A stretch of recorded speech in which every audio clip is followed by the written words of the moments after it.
हरिओम।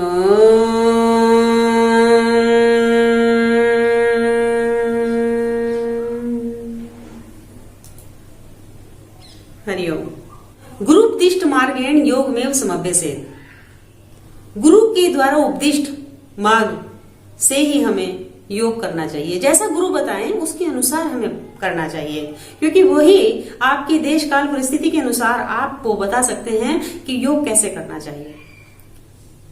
योग करने से पहले ये कुछ मूलभूत विशेष बातें हैं कि योग करने के लिए प्रातःकाल का समय सर्वोत्तम माना गया है। सूर्योदय से पहले अपनी शैया का त्याग कर देना चाहिए, अर्थात ब्रह्म मुहूर्त में जागरण हो जाना चाहिए। और प्रातः जागरण के पश्चात आपको उषापान करना चाहिए, गुनगुने जल का सेवन करना चाहिए। गुनगुना जल सभी के लिए बहुत लाभकारी होता है। हमारे शरीर को प्रातः उठते साथ जल का मिलना बहुत आवश्यक है, क्योंकि हमारा पूरा शरीर तो शयन करता है, लेकिन एक मशीनी तंत्र जो हमारे शरीर में कार्य करता है वो है हमारा हृदय, जो अनवरत रूप से कार्य करता रहता है। वो एक क्षण के लिए भी नहीं रुकता, क्योंकि अगर वो रुक गया तो हमारी जीवन लीला समाप्त हो जाएगी। तो सबसे पहले हमें जलपान करना चाहिए, जिससे कि हृदय आपका धन्यवाद करे कि पूरी रात के पश्चात आपने हमें ऊर्जा का संचार करा दिया। उसे ऑक्सीजन मिल जाती है, वो और अच्छी गति से कार्य करता है। उसके पश्चात हमें शौच आदि क्रिया से निवृत्त हो जाना चाहिए, स्नान करना चाहिए, और योग स्नान करने के पश्चात ही करना चाहिए, जिससे आलस्य भी दूर होता है। और योग में सबसे पहले जो महर्षि पतंजलि ने बताया है नियम में, वह शौच आता है। शुद्धि होने के पश्चात जब हम योग करते हैं तो हमारा मन भी लगता है और ध्यान भी लगता है। इन सब क्रियाओं के पश्चात अब हमें चयन करना चाहिए स्थान का, कि हमें योग किस स्थान पर करना चाहिए। योग के लिए जो भूमि है वह उबड़ खाबड़ नहीं होनी चाहिए, समतल होनी चाहिए, साफ सुथरी होनी चाहिए, और हरी भरी हो तो अधिक उपयुक्त है। योग करने के लिए नदी का किनारा हो, तालाब हो, पहाड़ों की तलहटी हो, रमणीय स्थल हो तो कहना ही क्या। यदि घर में हम कर रहे हैं योग, तो हम ध्यान रखें कि हम अपने कमरों की खिड़की दरवाजों को खोल दें। हवादार कमरा होना चाहिए, शुद्ध होना चाहिए, स्वच्छ होना चाहिए, दुर्गंध युक्त नहीं होना चाहिए। आसपास का वातावरण शांत होना चाहिए। और योग करते समय हमारा मन, जब हम लगातार योग करते हैं, निरंतर योग की यात्रा पर निकल पड़ते हैं, तो हमारा मन भी नियंत्रण में आ जाता है। फिर बाह्य जगत की वस्तुओं से हम दूर हटने लगते हैं। स्थान के पश्चात हमें अपने आसन का चयन करना चाहिए कि आसन कैसा होना चाहिए। आसन अपना होना चाहिए। सबसे पहली बात ये नहीं कि हम किसी का भी आसन प्रयोग में ले आए। आसन मौसम के अनुकूल होना चाहिए। शीत ऋतु है तो हम गर्म आसन का प्रयोग कर सकते हैं, आप सूती आसन का प्रयोग कर सकते हैं, और श्रेष्ठ आसन जो है कुशा का माना गया है।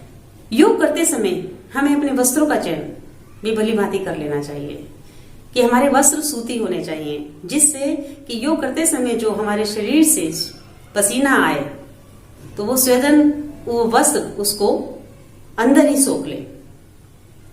यदि हम रेशमी वस्त्र पहनते हैं तो हमें योग करते समय बाधा होती है, हमारे शरीर में इरिटेशन होती है।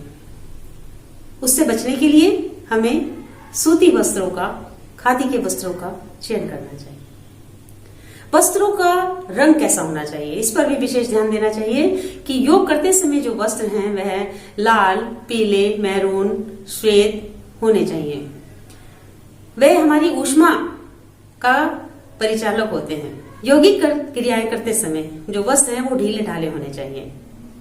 वह इतने शरीर में टाइट नहीं होने चाहिए, इतने चुस्त नहीं होने चाहिए कि हम यदि हाथ पैर हिलाएं तो हम अभ्यास सरलता से ना कर पाए। योग करते समय हमारे शरीर पर चुभने वाली कोई भी वस्तु नहीं होनी चाहिए। जैसे साधक गण के लिए टाई, बेल्ट इत्यादि, या पैंट में करे टाइट में, वो गलत है। और बहनें, सिर में किसी भी प्रकार का आभूषण लगाने वाला वो नहीं होना चाहिए। वस्त्रों पर बटन आदि चुभने वाली ऐसी कोई भी वस्तु नहीं होनी चाहिए। कोई भी आभूषण ऐसा नहीं होना चाहिए कि जो योग करते समय आपको कष्टकारी हो। योग करते समय हमें ध्यान रखना चाहिए कि यदि कोई प्राकृतिक वेग आ रहा है, छींक, खांसी या प्राकृतिक वेग, आप वायु का निष्कासन, तो आप उसको आने दीजिए। मूत्र त्याग की इच्छा है, आप उसे कीजिए, उसके पश्चात फिर आप योग कीजिए। इनको रोकना नहीं चाहिए, ये योग में बाधा है।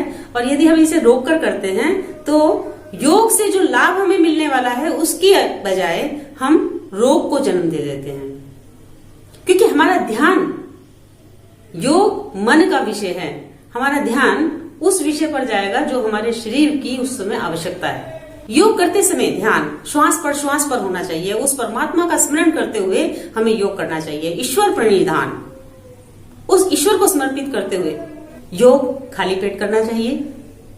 यदि हम प्रातःकाल समय नहीं निकाल पा रहे हैं या शौच आदि क्रिया से प्रातः निवृत्त नहीं हो पा रहे हैं तो शाम को भी हम योग कर सकते हैं। लेकिन ध्यान रहे कि योग करने से 4-5 घंटे पहले भोजन हमारा हो जाना चाहिए, जिससे कि वो भोजन भली भांति पच जाए और तब हम योगिक क्रियाएं करें।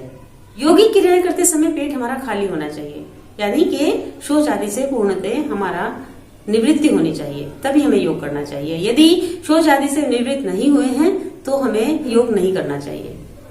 हमें शौच निवृत्त होने का, जल पिए, कुछ थोड़े से योगिक अभ्यास करें, उसके द्वारा करने के पश्चात ही हम योग करें।